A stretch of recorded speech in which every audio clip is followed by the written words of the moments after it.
Hello friends, నేనండి మీ గోదావరి అబ్బాయిని. RR Godavari Telugu మన యూట్యూబ్ ఛానల్. ఫ్రెండ్స్, ఈరోజు నేను ఇటు ఉత్తరప్రదేశ్ అటు మధ్యప్రదేశ్లో ఉన్న అతి పురాతనమైన మందిరానికి అయితే రావడం జరిగిందండి. ఇప్పుడు ఆ మందిర విశేషాలు ఏమిటో ఇప్పుడు చూద్దాం.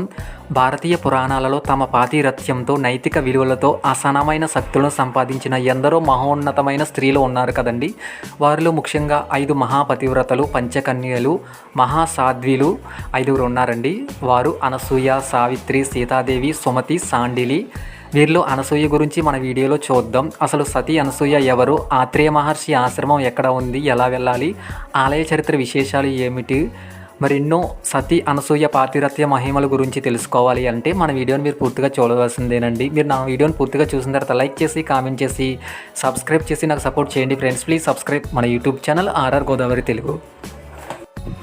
ఫ్రెండ్స్, మహాసతి అనసూయ ఆశ్రమం మరియు మందిరం మధ్యప్రదేశ్ మరియు ఉత్తరప్రదేశ్ సరిహద్దులోని పుణ్యక్షేత్రమైన చిత్రకూట్ పట్టణంలో ఉంటుందండి. చిత్రకూటులోని ప్రధాన పర్యాటక కేంద్రమైన రామ్ఘాటు నుండి ఈ ఆలయం సుమారు 16 నుండి 18 కిలోమీటర్ల దూరంలో దట్టమైన వింధ్యా పర్వత శ్రేణులు, అడవుల మధ్య పవిత్ర మందాకిని నది ఒడ్డున అత్యంత ప్రశాంతమైన వాతావరణంలో సతీ అనసూయ మందిరం ఉన్నది అండి. ఈ ఆలయానికి సంబంధించిన పూర్తి వివరాలు మరియు చరిత్ర విశేషాలు, ఈ ఆలయం ఎక్కడ ఉంది, ఎలా వెళ్ళాలి, అనేక విషయాలు తెలుసుకోవాలి అంటే మీరు మన వీడియోని పూర్తిగా చూడవలసిందేనండి. ఈ ఆలయం అడ్రస్ వచ్చేసరికి సతీ అనసూయ మందిరం, ఆశ్రమం రోడ్, జానకీకుండ్, చిత్రకూట్ మున్సిపాలిటీ, మధ్యప్రదేశ్ అండి. ఈ ఆలయం దర్శనం టైమింగ్స్ ఏ విధంగా ఉంటాయో ఇప్పుడు చూద్దాం. ఈ ఆలయం ఉదయం 6 గంటల నుండి రాత్రి 8 గంటల వరకు భక్తుల దర్శనార్థం తెరిచే ఉంటుందండి.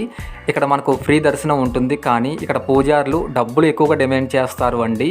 ఈ ఉత్తరప్రదేశ్ మధ్యప్రదేశ్లోనే వచ్చిన ప్రాబ్లం ఇదే. డబ్బులు తీసుకోమంటారు, లోపలికి వెళ్ళగానే డబ్బులు డిమాండ్ చేసి బలవంతంగా మన దగ్గర డబ్బులు అయితే తీసుకుంటారు అండి. ఈ ఆలయానికి మనం ఎలా చేరుకోవాలి అంటే ఈ ఆలయానికి సమీప రైల్వే స్టేషన్ చిత్రకూట్ ధామ్ కర్వే. ఇది ఆలయం నుండి సుమారు 27 కిలోమీటర్ దూరంలో ఉంటుందండి. ఇక్కడ నుండి ట్యాక్సీలు, ఆటోలు లేదా లోకల్ బస్సుల ద్వారా మనం ఆశ్రమానికి చేరుకోవచ్చు.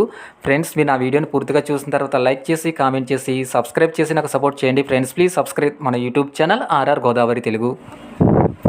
ఫ్రెండ్స్, చిత్రకూట్ బస్ స్టాండ్ నుండి అనసూయ ఆశ్రమం సుమారు 16 కిలోమీటర్ దూరం ఉంటుందండి. మధ్యప్రదేశ్ మరియు ఉత్తరప్రదేశ్లోని ప్రధాన నగరాలు అలహాబాద్, ప్రయాగరాజ్, వారణాసి, సత్నా, ఝాన్సీ నుండి చిత్రకూట్కి నిరంతరం ప్రభుత్వ, ప్రైవేటు బస్సులు అందుబాటులో ఉంటాయి అండి. సమీప విమానాశ్రమం ఖజురాహో, ఇది దాదాపు 180 కిలోమీటర్ దూరం ఉంటుందండి. ప్రయాగరాజ్ బ్రామ్రోలి విమానాశ్రయం కూడా ఉన్నది అండి. ఇప్పుడు ఆలయ చరిత్ర మరియు ఆధ్యాత్మిక విశేషాలు ఏమిటో చూద్దాం. రామాయణ వైదిక కాలంలో ముడిపడి ఉన్న ఈ క్షేత్రం ఎంతో విశిష్టమైన చరిత్రను కలిగి ఉంటుందండి. పురాణాల ప్రకారం ఆత్రి మహర్షి భార్య అయిన అనసూయ దేవి పాతివ్రత్య మహిమను పరీక్షించడానికి ఆ బ్రహ్మ విష్ణువులే కలిసి వస్తారు అంటండి.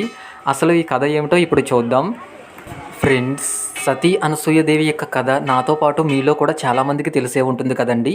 ఒకరోజు బ్రహ్మ, విష్ణు, మహేశ్వరులు భార్యలు అయిన లక్ష్మీ, పార్వతి, సరస్వతి దేవులు తమలో తాము మేము గొప్ప అంటే మేము గొప్ప అని చెప్పేసి వాదములు ఆడుకుంటూ వాళ్ళ ముగ్గురు కలిసి బ్రహ్మ, విష్ణు, మహేశ్వరులను అడుగుతారు అండి, మా ముగ్గురిలో ఎవరు గొప్పో చెప్పమని. అప్పుడు బ్రహ్మ, విష్ణు, మహేశ్వరులు మీ ముగ్గురిలో కన్నా భూలోకంలో ఉన్న సతీ అనసూయదేవి చాలా గొప్పది అని ఆమె పాతివ్రత్య మహిమను వీళ్ళ ముగ్గురికి వివరిస్తారు అండి. అయితే మాకన్నా ఎంత గొప్ప మేము పరీక్షిస్తామని చెప్పేసి బ్రహ్మ, విష్ణు, మహేశ్వరులను ముని రూపంలో సతీ అనసూయ దగ్గరికి పంపిస్తారు అండి. ఫ్రెండ్స్, ముని రూపంలో ఉన్న ఆ ముగ్గురు త్రిమూర్తులు ఆత్రేయ మహర్షి ఆశ్రమానికి వెళ్ళి మాతా బహతి భిక్షాందేహి అనగానే సతీ అనసూయదేవి బయటకు వచ్చి వాళ్ళని లోపలికి పిలిచి ఆతిథ్యం ఇచ్చి ఆహారం వడ్డించబోతూ ఉండగా ఆ ముగ్గురు త్రిమూర్తులు తమకు ఆహారం వడ్డించేటప్పుడు దిగంబరంగా అంటే శరీరం మీద ఎటువంటి వస్త్రాలు లేకుండా ఆహారం వడ్డించమని చెప్పి కోరతారు అండి. అప్పుడు సతీ అనసూయాదేవి ఆ ముగ్గురుని చంటి బిడ్డలుగా చేసి పాలు ఇవ్వడం ప్రారంభిస్తుంది. అయితే అసలు కథ ఇప్పుడే మొదలవుతుంది అండి.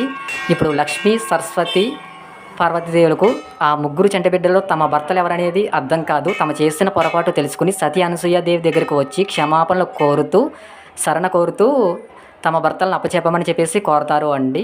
అప్పుడు సతీ అనసూయాదేవి వాళ్ళ చంటి బిడ్డలుగా ఉన్న తమ భర్తలను మామూలు రూపంగా చేసి వాళ్ళ ముగ్గురికి అప్పచెప్తుంది. వాళ్ళ ముగ్గురు కలిసి సతీ అనసూయదేవికి ఒక బిడ్డను ప్రసాదిస్తారు అండి. అది బ్రహ్మ, విష్ణు, మహేశ్వర రూపంలో ఉన్న ముగ్గురు తలలతో దత్తాత్రేయుడిని వాళ్ళకి బిడ్డగా ప్రసాదిస్తారు. అప్పుడే సతీ అనసూయదేవికి దత్తాత్రేయుడు జన్మిస్తాడు అండి. ఫ్రెండ్స్, చిత్రకూట్ సమీపంలో ఒకసారి వరుసగా 10 సంవత్సరాల పాటు ఘోరమైన కరువు వచ్చిందండి. పశు పక్షాదులు మనుషులు తాగటానికి నీరు లేక అలమటించారు. అప్పుడు సతీ అనసూయ కఠోరమైన తపస్సు ఆచరించి గంగానది అంశతో మందాకిని నదిని భూమిపైకి రప్పించి ఈ ప్రాంతాన్ని సస్యశ్యామలం చేసిందండి.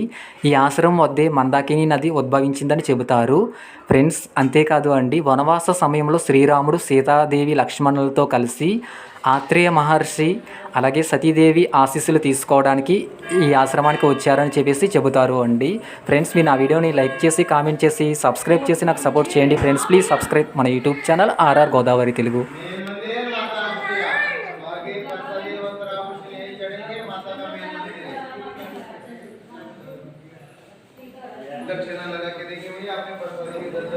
ఫ్రెండ్స్, ఆ సమయంలో మహాసతి అనసూయ సీతాదేవికి స్త్రీ ధర్మం మరియు పాతిరత్యం యొక్క ప్రాముఖ్యతను ఉపదేశించిందంటండి.